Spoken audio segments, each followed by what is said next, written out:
Good morning. It's Thursday, March 9th. This is my final legislative update. If you caught last week's, most of this is going to be a repeat. House Bill's 1053, that's the rural lawyer recruitment. We supported that bill, obviously. It was the Chief Justice bill. That's on the governor's desk. House Bill 1080, access to digital assets. We supported that, and the governor has signed that, and it'll be law effective July 1st.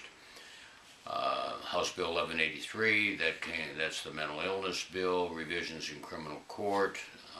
That's been through both houses, and it's down at the governor's desk. The bills that the commissioners gave me directions to kill: 1139, adverse possession; 1203, shared parenting; Senate Bill 72, shared parenting. Those were mirrored bills, opposite houses. Senate Bill 127, again, adverse possession.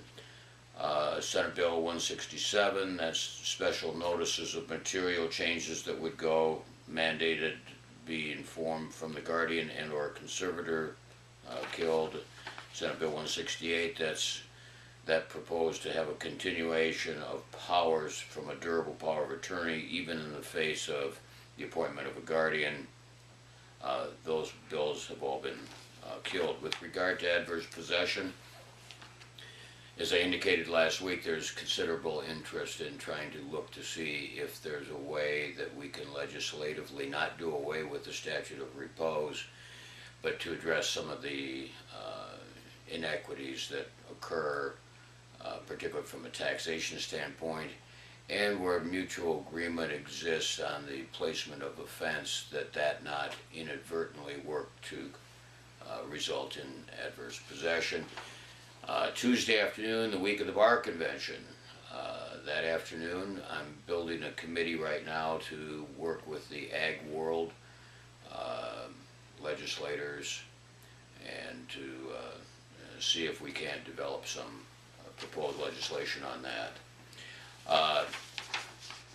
Senate Bill 1081, that's our revision to the Severed Mineral Trust. That's been signed by the governor, and this morning, about an hour ago, we had a little signing ceremony with the governor on House Bill 1083, which puts a surcharge of $25 on the filing of an initial responsive pleading in circuit court.